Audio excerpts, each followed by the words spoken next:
గారు తెలుగుదేశం పార్టీ వెనక ఉంది అనడానికి సంబంధించిన సబ్స్టాన్షియల్ ఎవిడెన్స్ ఉంది మా దగ్గర. వాళ్ళు ఏం మాట్లాడారు 2 ఏళ్ల క్రితం నుంచే 2 ఏళ్ల ముందు నుంచే షర్మిల ఏపీకి వస్తుంది అంటూ ఏ రకంగా మాట్లాడుతున్నారో చూస్తున్నాం. షర్మిల చెయ్యాలి కాబట్టి టీడీపీ పైన 2 విమర్శలు చేసింది తప్ప అవి విమర్శలు కాదు అనేది వెంకటరెడ్డి గారు చెప్తున్నమాట. సార్ ఇప్పుడు నేను చెప్తాను సప్తగిరి ప్రసాద్ గారు అన్నారు అన్నమాట. తెలుగుదేశం మీద ఏదో వరకు నామినల్ అంటే దాని గురించి పెద్ద డిస్కషన్ అవసరం లేదు, మా మీద ఏదో ఒక్కటే మాట్లాడింది ప్రసాద్ గారే అన్నారు. అదే రిపోర్ట్ చేశాను నేను. ఒక ప్రతిపక్షంగా ఉన్న షర్మిలమ్మ మరో ప్రతిపక్షాన్ని మమ్మల్ని విమర్శించడంలో అక్కడ అర్థం లేదు. No meaning in that. మేము ప్రతిపక్షంలో ఉన్నాం, నువ్వు ప్రతిపక్షంలో ఉన్నావు. ఈ రాష్ట్ర ప్రజలకు ఏదైనా మేలు జరగాలంటే చేయగలిగితే అధికార పార్టీ చేయగలుగుతుంది. సరే, పనిలో పని మా మీద కూడా 2-3 విమర్శలు చేసావు, నేను కాదని చెప్పలేదు. విమర్శ చేయొచ్చు. ఒక పొలిటికల్ పార్టీగా ఇప్పుడు కొందరు ఏ విధమైన ట్రాన్స్ లో ఉంటారంటే, నీకు ఒక సర్పంచ్ కూడా రాలేదు, నీకు ఎంపీటీసీ కూడా రాలేదు కాబట్టి నువ్వు ప్రశ్నించకూడదు, నువ్వు విమర్శించా కాదు. వినండి వినండి వినండి, మీ ఆలోచనలే అట్లే ఉంటది. మీ ఆలోచన అట్లే ఉంటది. నీకు మాట్లాడే అర్హత లేదంటే వినండి ప్లీజ్. వెంకటరెడ్డి గారు వినండి వినండి, నేనేం కాంగ్రెస్ పార్టీని వెనకేసి రాలేదు. వినండి వినండి సార్, ఇప్పుడు మీ ఆలోచనలు ఎట్లుందంటే వినండి వినండి వినండి.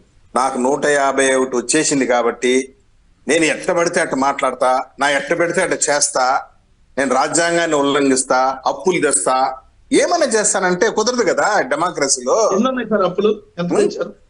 ₹1 లేదనుకుందాంలే, ఎందుకు ఊరికి వచ్చిన రచ్చ. ఒక 2 నెలలు పోతే మొత్తం తేలిపోతుంది కదా ఎవరు ఎంత తెచ్చినారని. ఒక 2 మంత్స్ కూడా 30 days వద్దులే. లేదు, నేను చెప్తాను ఏంటండి, ఈ రాష్ట్రంలో అంగన్వాడీ వర్కర్ల ఉద్యమం వెనకాల మేమే ఉన్నాం అనుకోండి, ఆశా వర్కర్ల ఉద్యమం వెనకాల మేమే ఉన్నాం అనుకోండి, మున్సిపల్ వర్కర్ వెనకాల మేము అనుకోండి. మీరు అట్లా అంటున్నారు. మీరు మీ ఉద్దేశం అంటే, ఒరే నాయన అసలు మీ చెల్లి అడిగిన ప్రశ్నకు ఒకటైతే నిజం, మీ చెల్లి ఏ రోజు వచ్చి నిన్ను దేహి అని అడుక్కోలేదు సహాయం చేయమని, నువ్వైతే అడుక్కున్నావు. జగన్మోహన్ రెడ్డి అయితే అడిగాడు, షర్మిలమ్మే ఇంటర్వ్యూ పెట్టి వినండి వినండి. ఇప్పుడు నేను డిబేటే నేను చెప్పేది వినాలి కదా, వినండి. ఇప్పుడు డిబేటే నేను చెప్తా ఉండేది, నేను మాట్లాడతాం కూడా డిబేటే. షర్మిలమ్మ నుండి నువ్వు లబ్ధి పొందుండవు. జగన్మోహన్ రెడ్డి నీ కోసం 3400 కిలోమీటర్లు తిరిగి మైక్ ఎత్తుకుని అరిసి లబ్ధి పొందుండవు. నువ్వు నీ నుండి షర్మిలమ్మ లబ్ధి పొందలేదని నేను అనుకుంటున్నా. మరి ఏందో నాకు తెలియదు, అదేందో మీరు చెప్పాలా. కాబట్టి నేను వినండి, నేనేం చెప్తానంటే వినండి వినండి సార్, వెంకటరెడ్డి గారిని కాస్త ఓపిక ఉండమండి, అందుకే ఆవేశపడదు. మాట్లాడదాం వెంకటరెడ్డి గారు సార్ ఒక్క నిమిషం. షర్మిల గారి తెలుగుదేశం పార్టీకి అంత ప్రేమ ఉంటే ఆమె ముఖ్యమంత్రి పదవి కావాలి, మరి తెలుగుదేశం వాళ్ళు ఇచ్చేయచ్చు కదా. రాజశేఖర రెడ్డి గారు బిడ్డ కదా, 3000 కిలోమీటర్ల పాదయాత్ర చేసింది కదా. తెలుగుదేశం పార్టీ బాగా ఈ రోజు అసలు చాలా ఎమోషనల్ గా అసలు షర్మిలమ్మ అంటున్నారు సార్. కాదు ఆమె కష్టపడింది మీ పార్టీ కోసం కదా, వాళ్ళు ఎందుకు చేస్తారు. మరి నేను ఒక విషయం, ఇప్పుడు వెంకటరెడ్డి గారు డిబేట్ లో మాట్లాడేటప్పుడు ఎదుటి వాళ్ళకి అవకాశం ఏంటి. మీరు ఎప్పుడు పట్టణాల్లో ఉంటారు, మీకు నెట్వర్క్లు బాగుంటాయి, పల్లెల్లో ఉండే వాళ్ళకి నెట్వర్క్లు ఆ విధంగా ఉండవు కదా. నేనేమైనా ఇర్రిలెవెంట్ గా డైరెక్టర్ గా మాట్లాడితే క్వశ్చన్ చేయండి. నేను అడిగేది ఒకటే, ఇది ఇప్పుడు ఒక విషయం అయితే సరే వైఎన్ఆర్ గారు, నేనైనా ఇంకొకరైనా డిబేట్ లో కూర్చుని వాదించే వాళ్ళమే. నిజమేది అబద్ధం మీద డిసైడ్ చేసేది పబ్లిక్. ఒరే సప్తగిరి 2 3 అంటే ఒప్పుకోరు కదా పబ్లిక్, 2 4. జగన్మోహన్ రెడ్డి గారి సోదరి మనిషి షర్మిలమ్మ అంటేనే జనం నమ్ముతారు, కాదు అంటే నమ్మరు కదా. నీ కోసం పాదయాత్ర చేసిందబ్బా మీ చెల్లి అంటే అది నమ్ముతారు. షర్మిలమ్మ కోసం జగన్ రెడ్డి పాదయాత్ర చేసినాడు అంటే ఎవరు నమ్మరు. వీడేవి పిచ్చోడు కొన్నాడు అంటారు. నేనేమంటానంటే, ఒక నిమిషం వైఎన్ఆర్ గారు, మీకి మీ చెల్లికి మధ్య గొడవలో మమ్మల్ని లాగుతారు, పైగా ఇంకో డైలాగ్ కూడా కొడతారు ముఖ్యమంత్రి, నా కుటుంబాన్ని చీల్చేసినారు అంటాడు. ఎందుకబ్బా నీ కుటుంబాన్ని చీల్చాల్సిన అవసరం నాకేమొచ్చింది? నీకు కుటుంబం ఉంటే కదా చీల్చేదానికి. మీ తల్లి వెళ్ళిపోయింది, మీ చెల్లి వెళ్ళిపోయింది, ఆ కుటుంబం ఏడుంది చీల్చడానికి. మేము రేపు పొద్దున విజయమ్మ వచ్చి షర్మిలమ్మ పక్కన నిలబడుకుని ప్రచారం చేసిన ఆశ్చర్యపోబన్లే. మళ్ళీ ఈ విషయం చూసి దీని వెనకాల కుట్రా, వీళ్ళు ఎప్పుడో చెప్పారు డిబేట్ లో, వీళ్ళు ఎప్పుడు ఒకటి రెడ్డి గారు వినండి, దీని ఏంద్రంటే సైకోఫిజియా ఆఫ్ ది రిఫే అంటారు దీన్ని. ఇది మానసిక జబ్బు, అది భయం, తను తాను చూసి భయపడిపోతున్నారు. తను తాను చూసి భయపడిపోయి ఏదోదో ఊహించుకొని రాత్రుల్లో నిద్ర లేకుండా లేచి కూర్చోవటం, ఇవన్నీ జరుగుతుంటాయి ఆయనకి. నీవు మీ చెల్లి కొట్లాడుకుంటే మమ్మల్ని గుంజడం ఏందబ్బా. కానీ ప్రసాద్ గారు వైఎస్ షర్మిల పట్ల కాంగ్రెస్ పార్టీ ఓన్ చేసుకుంటుందామనే, మా నాయకుడు కూతురు మళ్ళీ మా పార్టీలోకి వచ్చింది అని హ్యాపీగా ఉంది ఆ పార్టీ, అంతవరకు ఓకే. కానీ తెలుగుదేశం పార్టీ ఓవర్గా వైఎస్ షర్మిల విషయంలో పాజిటివ్గా రియాక్ట్ అవుతూ పోవడం వల్ల వైఎస్ షర్మిలకి కాంగ్రెస్ పార్టీకి కూడా నష్టమేమో కదా సార్. నేను ఒక విషయం చెప్తాను వింటారా? తెలుగుదేశం పార్టీ అయినా వైఎస్ఆర్ పార్టీ అయినా కాంగ్రెస్, ఎందుకంటే వైఎస్ షర్మిల ఆంధ్రప్రదేశ్ లో ప్రచారం చేస్తున్న సందర్భంలో ఆమె పైన తెలుగుదేశం పార్టీ కూడా విమర్శలు చేసింది చాలా. వినండి సార్, తెలుగుదేశం పార్టీలోనైనా వైఎస్ఆర్ పార్టీలోనైనా కాంగ్రెస్ పార్టీలోనైనా నాయకులు వెళ్ళిన సందర్భాలు చాలా ఉన్నాయి. వెళ్ళిన తర్వాత చేసిన తప్పులు తెలుసుకొని మళ్ళీ పార్టీలోకి వచ్చి పదవులు అనుభవించిన సందర్భాలు కూడా చాలా ఉన్నాయి. ఆ లెక్కెత్తుకుంటే రాజశేఖర రెడ్డి గారు is not bran and బాటప్ in Congress party. First ఆయన గెలిచింది రెడ్డి కాంగ్రెస్ లో గెలిచాడు, మళ్ళీ బ్రహ్మానంద రెడ్డి గారి పిలుపు మేరకు ఇంకొకరు పిలుపు మేరకు కాంగ్రెస్ పార్టీలోకి వచ్చారు. ఈ లెడ్ ద కాంగ్రెస్ పార్టీ 2 సార్లు ముఖ్యమంత్రి చేసినారు. అది వాళ్ళకి సంబంధించిన వ్యవహారాలు. మధ్యలో మమ్మల్ని ఎందుకు బదనాం చేస్తారు? మాకేం సంబంధము? పార్టీలో నుంచి ఇప్పుడు ఒకటి అంటారు, 2 సంవత్సరాల క్రితమే ఏబిఎన్ రాధాకృష్ణ గారు చెప్పారంటే ఇట్స్ ఎ ప్రెడిక్షన్. నేను ఇంకోటి కూడా చెప్తాను, మన తెలంగాణ ఎన్నికల్లో 67 సీట్లు వస్తుంది కాంగ్రెస్ పార్టీకి అని ఒక సర్వే చెప్పింది. వాళ్ళంత మాత్రం నాడేదో మ్యానిపులేషన్ జరిగిపోయినట్టేనా? రేపు కూడా చెప్తాను, ఇంకొక సర్వే ఒకటి వచ్చింది నిన్నగాక మొన్న, టీడీపీ ప్లస్ జనసేన. ఈ ప్రిడిక్షన్ చెప్పొచ్చు ఎలక్షన్ జరుగుతున్న సందర్భంలో ఎవరైనా, కానీ ఓ రాష్ట్రంలో పార్టీ పెట్టుకుని పార్టీని నడుపుతున్న వ్యక్తి ఆ పార్టీని మూసేసి పక్క రాష్ట్రానికి వస్తారని చెప్పడం ప్రిడిక్షన్ ఎట్లా అవుద్ది? నేను చెప్తున్నా కదా ఆమెకి ఇక్కడ వినండి sir, that is also political expectation and prediction. ఏమో ఇక్కడ ఇప్పుడు వాళ్ళు అంటున్నారు తెలంగాణ షర్మిలమ్మకు ఆంధ్ర రాష్ట్రంలో ఓటే లేదు అని చెప్పంటారు. ఏమమ్మా నీ కోసం పాదయాత్ర చేసేవాడు ఆ పాయింట్ గుర్తు రాలేదు నీకే, ఏడు ఓటే లేదు అనేసి ఇప్పుడే గుర్తొచ్చిందా తెలంగాణ?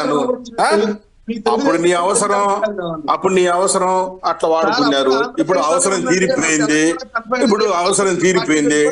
అప్పుడు మీ దృష్టిలో షర్మిలమ్మ బాణం లాగా కనిపించింది. బాణం ఇప్పుడే చెప్పండి.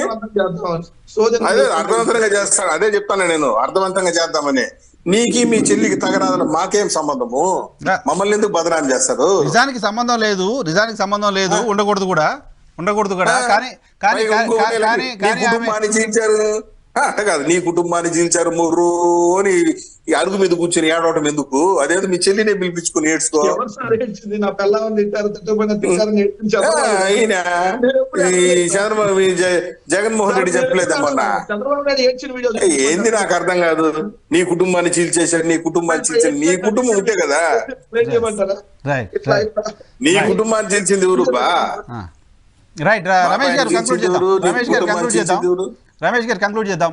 షర్మిల గారు కాంగ్రెస్ పార్టీ బాధ్యతలు తీసుకుంటున్న సందర్భంలో కాంగ్రెస్ పార్టీకి జనరల్ గా జోష్ ఉండాలి, అరే మా నాయకులు మళ్ళీ వచ్చింది, కాంగ్రెస్ పార్టీ మళ్ళీ పాత వైభవం తెచ్చుకుంటుందనే ఇది ఉండాలి. కానీ ఆ వెనక వాళ్ళు ఉన్నారు వీళ్ళు ఉన్నారు అని ప్రచారం జరగడం అనేది ఇబ్బంది కలిగించుతా. ఇంతకుముందు అడిగాను, మళ్ళీ అడుగుతున్నాం. తెలంగాణలో కూడా ఆ పార్టీ పెట్టినప్పుడు బీజేపీ ఉందా వెనక, జగన్మోహన్ రెడ్డి ఉన్నారా, కాంగ్రెస్ పార్టీ ఉన్నారా, ఇటువంటి చర్చ జరిగింది. ఎవరు వదిలిన బాణం, ఎవరు వీసా ఇచ్చారు తెలంగాణకు అంటూ. ఇప్పుడు ఆంధ్రప్రదేశ్కి వచ్చినప్పుడు టీడీపీ ఉంది లేకపోతే ఇంకెవరు ఉందంటే ప్రచారం జరుగుతోంది. రాజకీయాల్లో నేను ఒకటే క్లియర్ గా చెప్తున్నాను, ఎవరి ఇంటెన్షన్ అయినా సరే రాజకీయాల్లో ఎదగాలని అనుకుంటా. ఆ రోజు జగన్మోహన్ రెడ్డి గారు పార్టీ పెట్టినా, అంతకుముందు ఎన్టీఆర్ గారు పార్టీ పెట్టినా, నిన్న షర్మిల గారు పార్టీ పెట్టినా, ఎవరి స్థాయిలో వాళ్ళు సీఎం కావాలనో ఇంకేదో కావాలో ఎక్స్పెక్టేషన్స్ ఉంటాయి. పార్టీని లీడ్ చేసేటప్పుడు 1,00,000 కష్టాలు వస్తాయి. చిరంజీవి గారు లాంటి పిఆర్ పార్టీని లీడ్ చేయలేక వదిలేశారు మధ్యలో. దానికి ఆర్గనైజేషన్ సిస్టమ్ కావాలి, డబ్బు కావాలి, దానికి పెద్ద వ్యవస్థ పనిచేయాలి. షర్మిల గారు అక్కడ తెలంగాణలో పార్టీ పెట్టి ఆ లీడ్ చేసే విధానం వచ్చే సమస్యలు చూసుకున్నారు. సరే, చివరి టైంలో అక్కడ ఒక నియంత్ర పాలనకి విరుద్ధంగా వ్యతిరేకంగా పనిచేయాలనుకున్నారు కాబట్టి కాంగ్రెస్ పార్టీ కలిసి పనిచేశారు. ఇక్కడ ఆంధ్రాలో కాంగ్రెస్ పార్టీలో స్పేస్ ఉంది లీడర్షిప్ కి, ఆమె ఇక్కడ ఆంధ్రాకి వచ్చారు. అల్టిమేట్ గా ఏ లీడర్ గోల్ అయినా సరే జగన్మోహన్ రెడ్డి గారు ఏమి సర్వీస్ చేయడానికి, దేశాన్ని ఉద్ధరించడానికి పార్టీ పెట్టాలి. ఆయన సీఎం అవ్వాలనుకున్నాడు, అయ్యాడు. అంతే.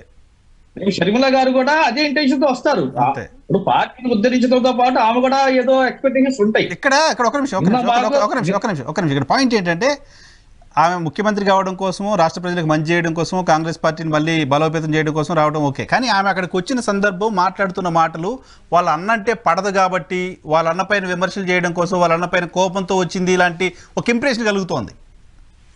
ఇక్కడ క్లియర్ మెసేజ్ అండి. ఇప్పుడు సపోజ్ నా ఇంట్లో నుంచి నా మనిషి ఎవరైనా బయటికి పోయి నా మీద కామెంట్ చేస్తున్నప్పుడు నా శత్రువులు చెప్పిందంటే అనుకుంటారు ఎవరైనా. అది వాళ్ళ వివేకానికి వదిలేయాలి. ఈ రోజు మా క్లియర్ గా ఇచ్చిన మెసేజ్ ఏంటంటే, రాబోయే ఎలక్షన్ లో 175 అసెంబ్లీ నియోజకవర్గాల్లో, 25 పార్లమెంట్ నియోజకవర్గాల్లో ఎవరితో పొత్తు లేకుండా వెళ్తున్నాం. అవకాశం ఉన్న చోటల్లో గట్టిగా గెలవడానికి ప్రయత్నం చేద్దాం. అసెంబ్లీలో మన కాంట్రిబ్యూట్ చూపిద్దాం. మనం ఏదో అధికారులకు వచ్చేస్తున్నామనో లేదా 50 సీట్లు గెలిచేస్తున్నామని కాదు. ఇక్కడ పార్టీ ఉనికిని చాటి చెప్పండి, అవకాశం ఉన్న చోట గెలవండి, కనీసం 50 నుంచి 60 సీట్లు గెలిచే విధంగా మనం ప్లాన్ చేసుకోండి, ఎక్కడా కూడా తగ్గబాకండి, పార్టీ ఓట్ షేర్ పెంచడం మాకు ఇండికేషన్ ఇచ్చారు. ఎందుకంటే ఈ రోజు క్లియర్ గా స్పేస్ ఉంది ఈ రాష్ట్రంలో. నిన్న మొన్నటి దాకా జగన్మోహన్ రెడ్డి గారి నమ్ముకుని ఏదైతే SC ST minority vote bank Congress party నుంచి బయటికి వెళ్ళిపోయిందో, కొంతమంది పొదుల ఆలోచనలో పడ్డారు. అందరూ పడ్డారు కూడా అనుకోవట్లేదు. అదే విధంగా ఈరోజు టీడీపీ జనసేన పొత్తు వరకు ఓకే, కానీ వాళ్ళు ఏదైతే బీజేపీకి వెళ్తున్నారు, ఆ పొత్తుని కొంతమంది మైనార్టీలు టీడీపీలో ఉన్న వాళ్ళు హర్షించట్లేదు ఈ రోజు. సో ఈ రెండు పార్టీల నుంచి మేము ఓట్ షేర్ ఎక్స్పెక్ట్ చేస్తున్నాం. ఖచ్చితంగా మా స్పేస్ మాకు వచ్చింది. మళ్ళీ కాంగ్రెస్ పార్టీ పునర్వైభవం కోసం ట్రై చేస్తాం. అంత మాత్రాన ఏదో మేము టీడీపీకి తొత్తులుగా ఉన్నామో, తొత్తులు కూడా సంవత్సరం మాకే ఉండిద్దండి మా జాతీయ పార్టీ. ఈ రోజు కాబట్టి రేపు అధికారులు ఖచ్చితంగా వస్తాం. మేము తెలంగాణ ఇచ్చినారో 10 ఏళ్ళు పట్టింది కాంగ్రెస్ పార్టీ అధికారులు రావటానికి. అవును, చివరికి 5 ఎమ్మెల్యేలతో మళ్ళీ కాంగ్రెస్ పార్టీ అధికారులకు వచ్చిందండి.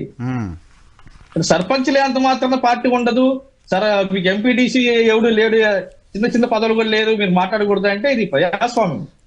అదే ఉండదులేండి. కాంగ్రెస్ పార్టీకి కాంగ్రెస్ పార్టీ ఒకసారి వాస్తవం ఈ దేశంలో 2 ఎంపీలతో స్టార్ట్ అయింది బీజేపీ తిరుపతి శక్తికి ఎదిగింది వాస్తవం కాదా? ఏదైనా కూడా రాజకీయాల్లో జరుగుతాయి. ఏ రోజు కూడా అధికారం శాశ్వతం కాదు. ఖచ్చితంగా మా ఫైట్ రేపు రాబోయే ఎలక్షన్ లో గట్టిగానే ఉంటుంది.